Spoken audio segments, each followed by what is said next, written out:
একটাই খবর দিনভর নিয়ে আপনাদের সঙ্গে রয়েছি আমি প্রিয়াঙ্কা। নিট বিতর্কে উত্তাল সংসদ, অধিবেশনের শুরুতেই বিরোধীদের হট্টগোল। সংসদের দুই কক্ষেই বিরোধীদের তুমুল বিক্ষোভ। নিট বিতর্কে উত্তাল সংসদ, অধিবেশনের শুরুতেই বিরোধীদের হই হট্টগোল। সংসদের দুই কক্ষে বিরোধীদের তুমুল বিক্ষোভ। কেন্দ্রীয় শিক্ষামন্ত্রীর পদত্যাগের দাবিতে অনড় বিরোধীরা। মুলতবি হয়ে গেল কারণ অধিবেশনের শুরু থেকেই সেখানে বিরোধীদের হই হট্টগোল। मैंने कल भी प्रयास किया, अब भी प्रयास कर रहा हूं कि सदन हर मुद्दे पर चर्चा करने को तैयार है। आप प्रश्नकाल के बाद आइए, नियमों के तहत मैं इस विषय पर चर्चा करने की अनुमति दूंगा। सदन की कार्रवाई आज 12 बजे तक स्थगित की जाती है। মৈত্রেই রয়েছে আমার সঙ্গে। মৈত্রেই, যেখানে সরকার আলোচনায় রাজি সেখানে এরকম বিরোধীদের হই হট্টগোল, অধিবেশন শুরুতেই মুলতবি হয়ে গেল সংসদ, কেন?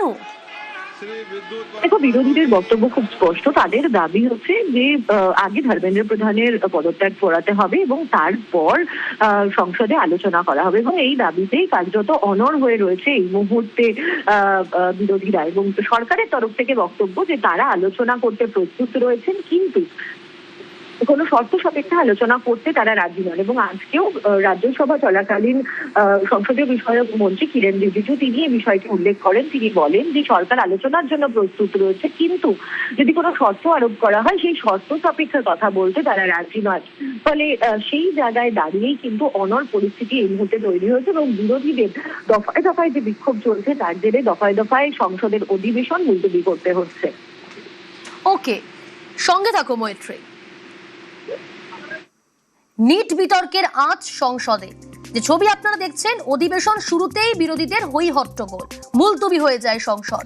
এদিকে নিট বিতর্কের আঁচ যখন সংসদে, সংসদের বাইরে মুখোমুখি শাসক ও বিরোধী শিবির। সংসদের বাইরে বিক্ষোভ, পাল্টা বিক্ষোভ। একদিকে এনডিএর সাংসদরা, অন্যদিকে বিরোধীরা। দুটি ছবি দেখাবো পাশাপাশি আপনাদের, দেখুন।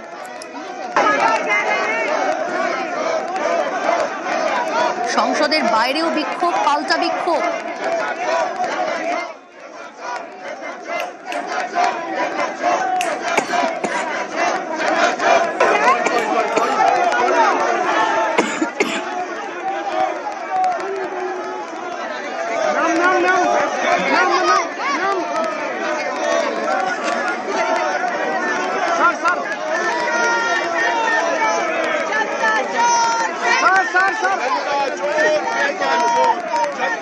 আপনারা দেখছেন একদিকে এনডিএর সাংসদরা, অন্যদিকে বিরোধীরা। নিট বিতর্কের আজ সংসদে, সংসদের বাইরে।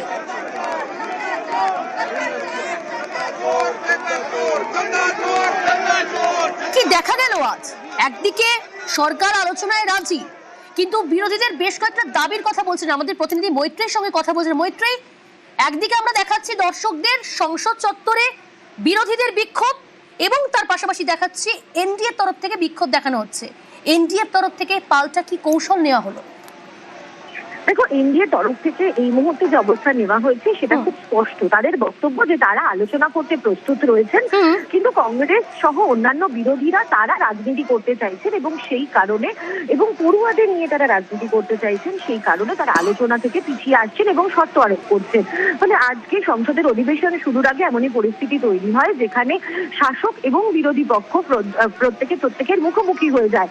একদিকে এনডিএ সাংসদরা তারা দাঁড়িয়ে তারা স্লোগানিং করতে থাকেন কংগ্রেস সহ বিরোধীদের বিরুদ্ধে, এবং তাদের অভিযোগ যে কংগ্রেস গোটা বিষয়টিকে, কংগ্রেস সহ বিরোধীরা গোটা ইস্যুটাকে রাজনীতিকরণ করছেন এবং পড়ুয়াদের ভবিষ্যতের কথা না ভেবেই তারা আদতে নিজেদের স্বার্থ সিদ্ধির চেষ্টা করছেন। অন্যদিকে ইন্ডিয়ান ব্লকের তরফ থেকে একই রকম ভাবে দাবি জানানো হয় ধর্মেন্দ্র প্রধানের পদত্যাগের দাবি, যেরকমটা তারা জানিয়ে আসছিলেন, এবং তার সঙ্গে সঙ্গেই নীতি আলোচনার দাবিও কিন্তু একই সঙ্গে তাদের তরফ থেকে জানানো হয়। দুপক্ষই একেবারে বলা যেতে পারে যুযুধান, দুই পক্ষ একে অন্যের মুখোমুখি চলে আসেন এবং একে অন্যকে লক্ষ্য করে স্লোগানিং করতে থাকেন। ফলে শেষ পর্যন্ত পার্লামেন্টের যে সিকিউরিটি স্টাফরা রয়েছেন তাদের ইন্টারভেন করার পর পরিস্থিতি নিয়ন্ত্রণে আসে। ওকে মৈত্রী, প্রিয়াঙ্কা গান্ধী তিনি বলছেন ছাত্রদের দাবি আগে শুনতে হবে। সিস্টেমের ওপর পড়ুয়াদের ভরসা ভেঙে গিয়েছে, আর সেই সিস্টেম দিয়েই সমাধান করতে চাইলে ওরা মানবে না। মন্তব্য প্রিয়াঙ্কা গান্ধী। बच्चे कुछ कह रहे हैं, पहले उनकी बात सुने। उनकी मांगे क्या है? स्पष्ट मांगे हैं। धर्मेंद्र प्रधान रिजाइन करे, जिन्होंने इनको मारा है, पीटा है, उन पे कार्रवाई हो। तीसरी इनकी डिमांड, जितनी भी डिमांड है इनको पहले आप फुलफिल करो ना, इतना मुश्किल नहीं है। सिस्टम में भरोसा टूट गया है, बच्चों का, स्टूडेंट्स का भरोसा टूट गया है। तो सिस्टम द्वारा अगर आप कोई सोल्यूशन देंगे तो बच्चा उसको एक्सेप्ट नहीं करेगा। अगर उन्हें सोल्यूशन देना है, वो बच्चों की बात सुने, जो बच्चों की मांगे हैं उनको पहले पूरी करें, तभी सोल्यूशन निकलेगा। जब भरोसा है ही नहीं तो आप कह रहे हो कि वही सिस्टम जांच करेगा। ইতিমধ্যেই কড়া পদক্ষেপ প্রধানমন্ত্রী নরেন্দ্র মোদী। প্রধানমন্ত্রী ফাস্ট ট্র্যাক আদালত গঠনের কথা বলেছেন। প্রশ্ন ফাঁস হলে কড়া শাস্তি দেওয়া হবে, কোনো শর্ত ছাড়া আলোচনা শুরু করুন। সংসদে বিরোধীদের বার্তা, কিরেন রিজিজু।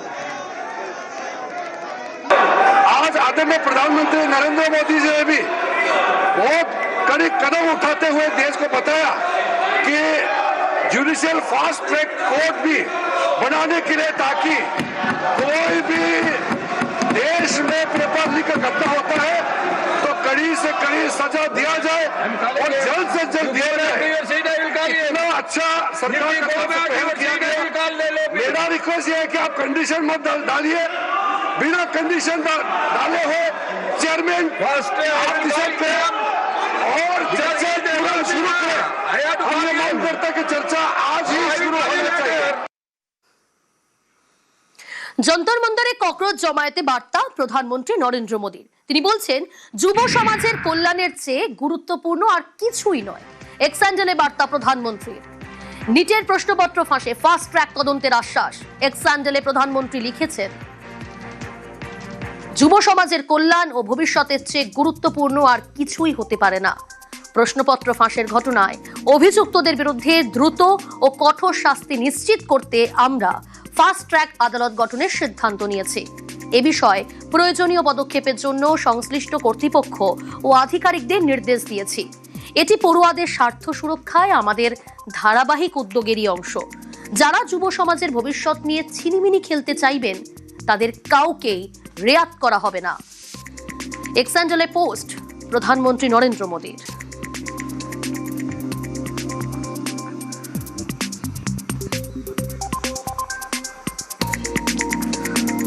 कि हम हर विषय की जांच के लिए तैयार हैं।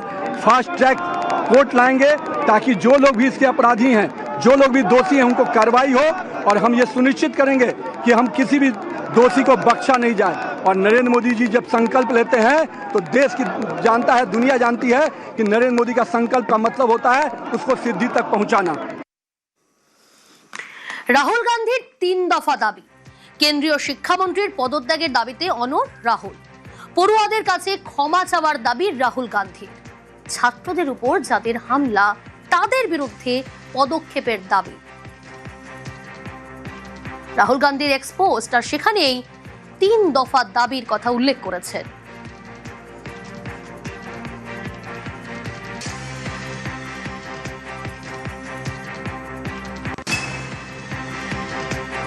নিটের প্রশ্নপত্র ফাঁস তদন্তে কড়া কেন্দ্রীয় সরকার, তাও কেন্দ্রীয় শিক্ষামন্ত্রীর পদত্যাগে অনড় সিজেপি। আন্দোলনজীবীরা সরকারকে বিব্রত করার ষড়যন্ত্র করছে, বিদেশিদের দালালি করতে উস্কাচ্ছে, তোপ দিলীপ ঘোষের। আন্দোলনজীবী নাম দেওয়া হয়েছিল যাদের, সেই লোকগুলো কিছু না কিছু ইস্যু নিয়ে এসে কিছু ইনোসেন্ট লোককে সামনে করে বারবার দেশে একটা উৎপাত তৈরি করে সরকারকে বিব্রত করার চেষ্টা করে। আর সহজ টার্গেট হচ্ছে পার্লামেন্টে যখন সেশন চলে, এরা অনেক চেষ্টা করেছে পাকিস্তান বানাবার, বাংলাদেশ বানাবার, নেপাল বানাবার, শ্রীলঙ্কা বানাবার, কিন্তু সফল হয়নি, এবারেও হবে না। সেই একই কুশীলবরা যারা কিষাণ আন্দোলন করে, তারা ছাত্র আন্দোলন করে, তারা মহিলা আন্দোলন করে, এরা হচ্ছে পেশাদার বিদেশি লোকেদের কাঠের পুতুল। সেই জন্য এরা কিছুদিন উৎপাত করবে, কিন্তু ভুলে যাবে না যেন সরকারটা নরেন্দ্র মোদী, অমিত শাহ, তারা যথাসময়ে ডিসিশন নেবেন। এদের সঙ্গে দেশের মানুষ নাই, বারবার ইলেকশনে হারে। আর কিছু এরকম দালাল টাইপের লোক আছে, বিদেশি দালালি করে, তারা সামনে লাফাচ্ছে।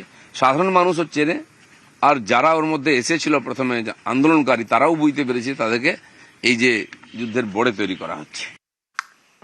আন্দোলনের পিছনে কলকাঠি কে নাড়ছে তদন্ত হওয়া উচিত বলে মন্তব্য এনসিপিআই সদস্য কাকলি ঘোষ দস্তিদারের।